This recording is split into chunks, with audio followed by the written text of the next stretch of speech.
Hey you! Thanks for stopping by! Welcome or welcome back. Today I will be reviewing a book called Let's Go Play at the Atoms by Mendal W. Johnson. First published in 1974, he would pass away 2 years later in 1976. I first heard of this book after watching YouTube videos that talked about disturbing books. One went over the disturbing book Iceberg. This one would pop up and I couldn't stop thinking about it. What's the story about? A babysitter gets bound and gagged by the two kids she is looking after and their 3 teenage friends.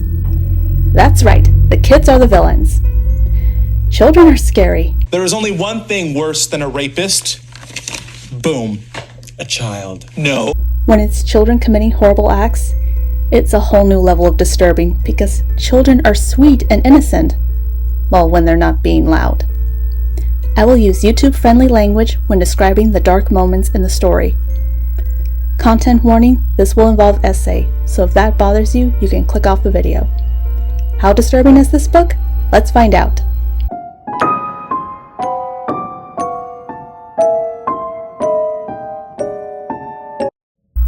The book is about a 20-year-old college student named Barbara Miller. She will be babysitting for the Addams family. Not that Addams family. The Addams are a wealthy family from Maryland.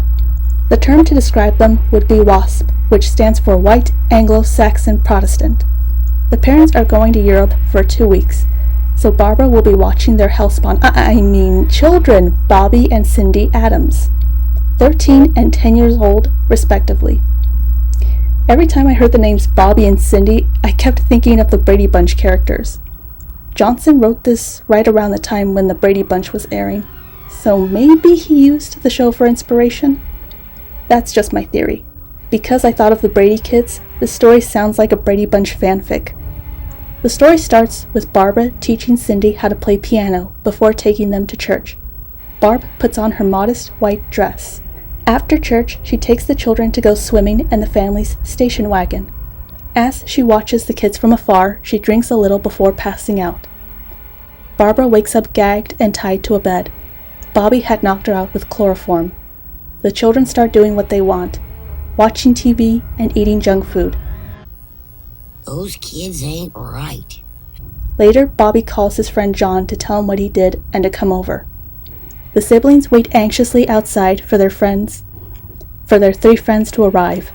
They are brother and sister, Paul and Diane McVie, 13 and 17 respectively, and 16-year-old John Randall. Together, the group call themselves the Freedom Five. Bobby is eager to show them what he did. Perhaps he sees John as an older brother figure, or idol, and wants to please him. Once they see Barbara tied up on the bed, Bobby recounts how he knocked her out. He was scared at first that he shoved the whole cloth into her mouth. Barb's mouth still hurts from the cloth still in her mouth. The children then must think of what to do next. They make a list of what to do and what to say if anyone asks for Barb. For instance, if the phone rings, one of them will say Barbara is showering or taking the kids to the beach. Whatever they decide to do to Barbara, it must be decided by the majority vote. Diane says that they will continue on as usual, which means doing the chores and eating healthy meals. Cindy asks what was even the point of tying up the babysitter if they can't do what they want. They wanted freedom from adults telling them what to do. Diane explains it's to keep up appearances and not make the neighbors suspicious. Interesting they haven't thought that far ahead. They didn't think Bobby would go through with it, so now they have to come up with a plan. I get it, they're kids with underdeveloped brains, so they're not thinking far into the future. They are only concerned about the present. I wonder what they will do when the parents come back. The Freedom Five have a routine. They would only untie Barbara to eat or use the bathroom. She doesn't scream or resist, so she can get on their good side. If she behaves, then maybe they will let her go. They would feed her only a sandwich and a Coke, while the children ate frozen TV dinners. Bobby and Cindy would go to the beach whenever they wanted. Barb's chloroform cloth is removed, which is a relief as her mouth hurt, but she is still in pain. They would leave her tied to the bed in a spread eagle position for almost 16 hours. Her muscles would ache. To pass the time, Barbara imagines she is talking to her friend Terry. Terry is a free spirit and the antithesis of Barbara. If Terry were watching the kids, they wouldn't dare tie her up. They would be afraid of her instead. Terry calls her friend a square. They are kind enough to leave the babysitter ungagged. She asks Diane why they're doing this. Diane says she doesn't know exactly. It's a game to them. Cindy, meanwhile, is bored by her new freedom. There are no adults to give her attention. One day, it's John Randall's turn to watch Barbara. Barbara is old-fashioned. She doesn't wear revealing clothes, and has never been intimate with a guy.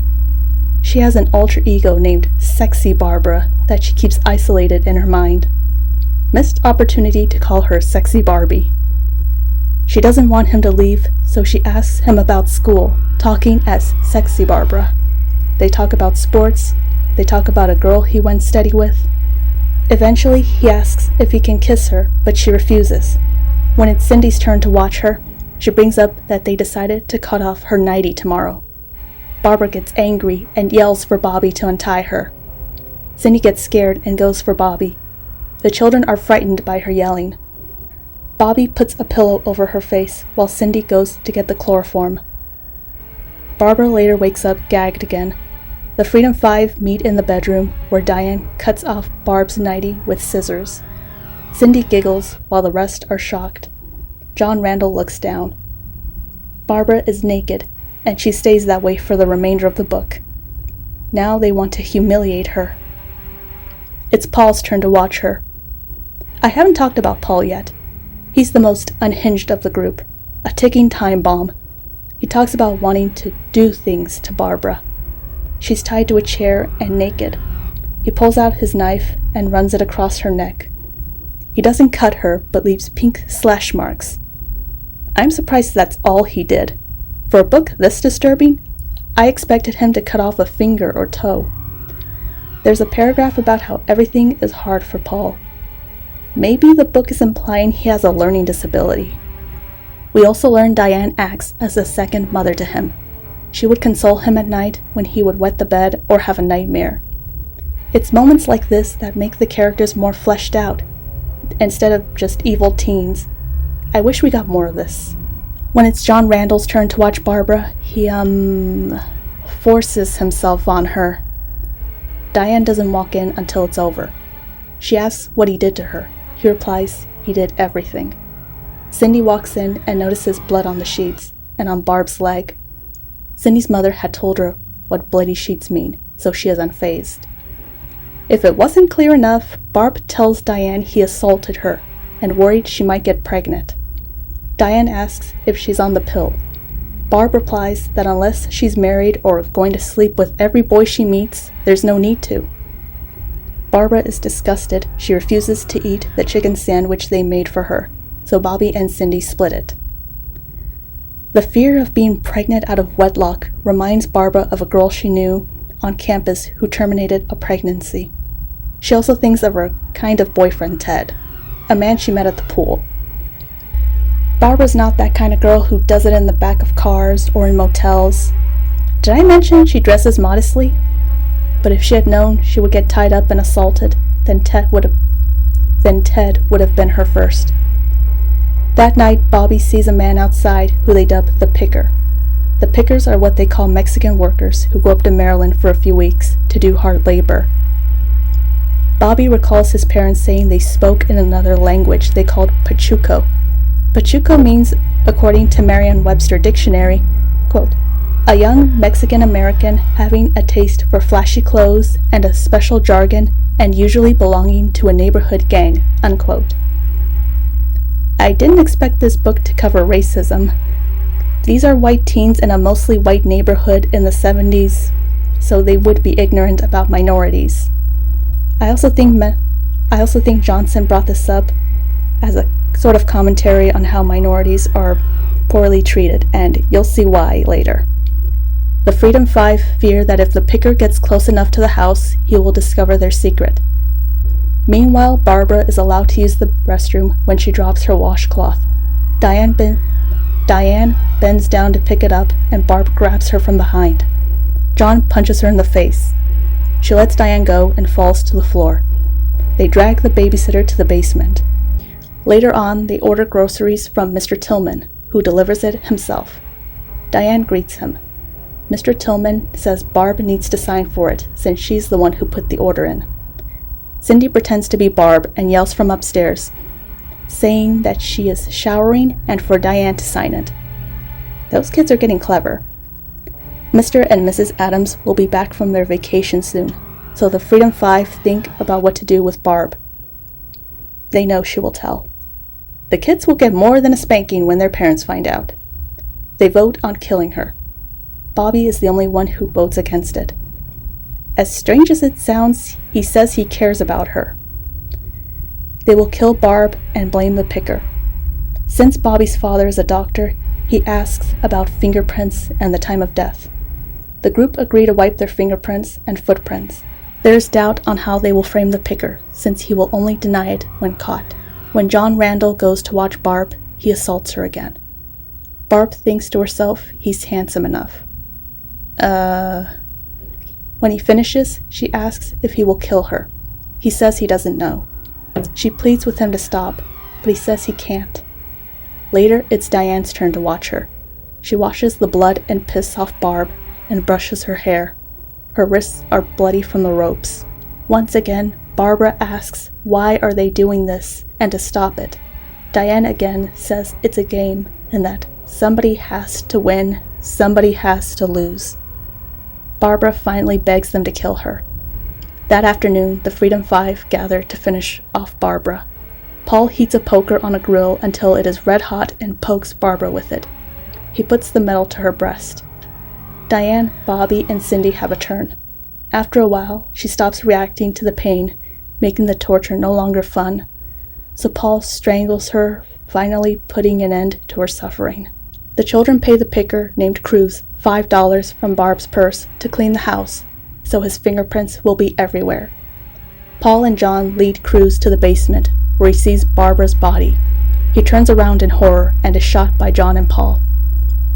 Their story is that he broke into the house, forced Bobby and Cindy into the closet, assaulted and killed Barbara. John says that he went to the Adams house when he noticed they didn't show up to church, and shot Cruz in self-defense. The Freedom Five are questioned, but the truth never comes out. I find it hard to believe they took it to their graves. We don't know what happened to them after that. They seemingly went on to live normal lives. The Adams family moved out of the house a year later. Barbara's parents mourned her death. Terry, her friend, also mourned her death, wishing she could be more like her. Her kind of boyfriend Ted felt sorry for her. She was, quote, forever an unattainable girl, unquote, which is a weird choice of words. Let me repeat, these 5 minors held the babysitter captive for about a week. She was bound, gagged, and assaulted, then strangled to death. They blame her death on an innocent man and made themselves appear to be the heroes/victims. And they appear to have gotten away with it. That was Let's Go Play at the Adams. Let's go read some comments.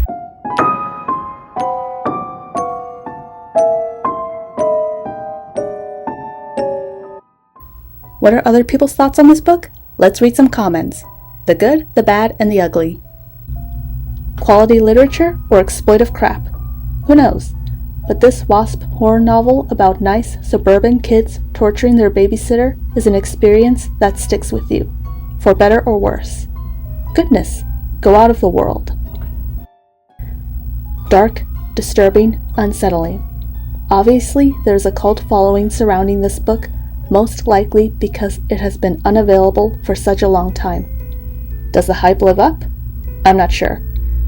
It was interesting and hard to put down, but there is nothing remotely redeeming. Kind of hard to recommend as a read. Here, there's this book that is depressing, will make you feel dirty afterward, but I'm sure you'll love it. Give it a shot. Wow, this was a slow burn, but about halfway through, all hell broke loose.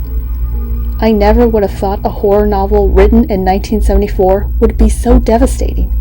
I finished this Sunday, and it is still bouncing around in my brain. This is part of Brady Hendricks' Paperbacks from Hell collection. And that's why I don't have children. Smiley face. I was initially excited to read this controversial horror novel. The premise sounded fun, and as someone who has a high tolerance for bad subject matter, I wasn't worried about the content warnings. Admittedly, I was okay when the story spiraled into torture horror. However, I have no tolerance for narrative that endorses victim blaming and other misconceptions surrounding R-word culture. The author's misogynistic voice was way too loud in the narrative, and I have no interest in recommending his ignorant opinions. I do not recommend this book. I was so excited to read this book because of all the high praise I heard from people. Unfortunately, it was a letdown. The story is good and gory and scary, but it's hell of a boring one. I found myself telling the kids to just get on with it already. I wanted to DNF this one, but I wanted to know what happened in the end. Around 96% was when I stopped skimming and started really reading the book. If you are someone with a lot of patience and enjoy torture story, go give this one a go. Go read Jack Ketchum's The Girl Next Door instead. I only read the short reviews. There are many that go into detail, but reading walls of text would take too long. As for my thoughts, the kids don't act like kids at times. They act very cold. I get they might be calm in the beginning, but after days, they would begin to panic. Like, holy crap, what have I done? In real life, I could see Paul being the first to crack, and most likely to commit another crime. Bobby and Cindy would also be likely to let it slip. I could see them bragging about this to their friends. DNA testing wasn't a thing back then. I believe DNA testing didn't become common until the 80s. I mention this because John assaulted Barbara twice, so his DNA would have been found. The children say it's a game, possibly as a way to minimize what they are doing to Barbara. It's not just an unnecessary act of cruelty, it's a game that they have to play. Rules they have to follow. We don't get much backstory on the Freedom Five. What made them this way? Did they have traumatic childhoods? Maybe Mendal W. Johnson was trying to say, even if kids have a good upbringing, they might still end up doing terrible things. The next tragedy may be that of your daughter, or your son, or yours, or yours, or yours. It reminds me of Michael Myers from Halloween, the John Carpenter one. Michael seemingly had a good childhood, but killed his sister. It was slow and I skipped some pages to get to the end, because that's when it gets very dark. It must have been very shocking in 1974. I personally didn't find it disturbing. I was frustrated with what characters were thinking. I agree with the criticisms. I'm still glad I read it. If this is your kind of story, then give it a read.